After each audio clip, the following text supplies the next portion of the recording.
Well, thanks everyone for joining us today on the banks of the beautiful Richmond River here in northern New South Wales, just outside Coraki. But I think we all remember in this region that probably about 18 months or so ago, this Richmond River was actually causing a wave of destruction through the local region, along with other rivers across the whole Northern Rivers region. And I remember meeting for the very first time Councillor Rob Mustoe, the Mayor of Richmond Valley Shire, in the main street of Coraki in the days after the floods here. And we talked then about the damage that had been caused and the fact that this was going to be a very long recovery process.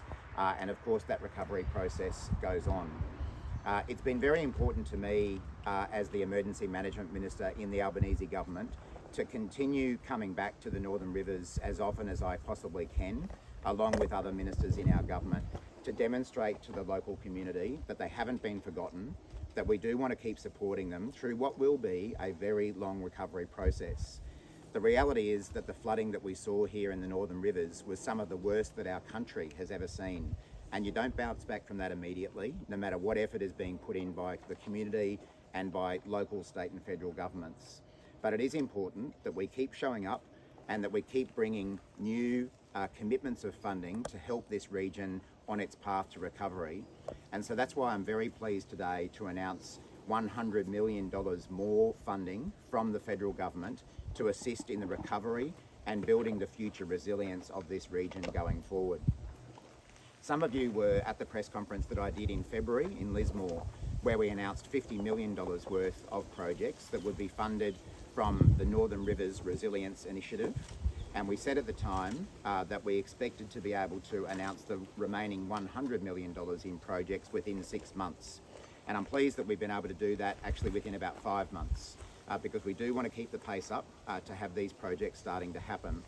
The reason we've chosen today as the location in particular is that, as you'll see from the excavation equipment here, one of the first projects that we announced in Tranche 1, improvements to Woodburn-Coraki Road to make sure that it is more flood resilient, are about to commence. And that's a positive sign that we are starting to see some movement in these projects and that they're moving from being announced to actually being delivered. And over the course of the last couple of weeks, funding agreements have been finalised with a number of councils, a number of other organisations and the New South Wales Government to really get started on those Tranche 1 projects that we announced back in February. There has been a lot of work happening in the meantime around the planning and designs that we're ready to go.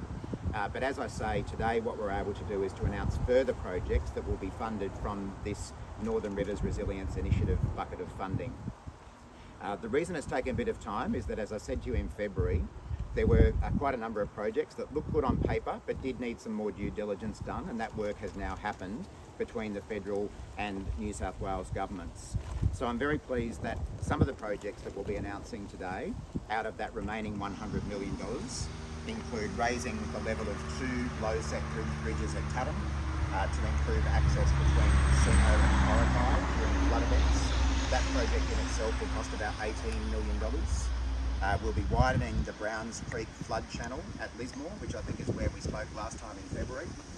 We'll also be improving town drains in communities like Woodburn, Coraki and Lismore to minimise damage from future flooding and allow for quicker recovery during floods. There'll be more money for new and upgraded pump systems across the region, town evacuation plans, and also some nature-based solutions, so reforestation and revegetation plans in the Clarence, Richmond, Tweed and Brunswick catchments to provide nature-based flood mitigation. And what that really means is improving the vegetation around our river systems to make sure that water can flow in a way that disperses much more quickly, doesn't bank up and cause that flooding. It's great to have a minister turn up, and even better when they bring $100 million with them. So thank you. And it's great to have Mayor Chris and Mayor Sharon here with us, as well as Councillor Robert Hayes and Paul McDonald, our General Manager, here today. On a local perspective, this first round of funding we got for the dip here on Dairy Flat, and also for Thurles Drain. The road between Coraki and Woodburn after the floods just stays for 4 or 5 days. The kids can't get to school, there's no access through, so we have to go over into the Lismore Council area on Oakland Road, and it's only a 1-lane road, and it's turns into a goat track with the amount of traffic it gets. This will lift that road up so they'll have flood free straight after the floods go down. The announcement today of the $18 million for Tatham bridges, those bridges currently are have a weight limit on it. The trucks can go over empty, but when they get low they have to go way up through the Lismore Road. So that $18 million will now give us a total flood-free, up when the floods go down, access earlier between Casino and the Pacific Motorway.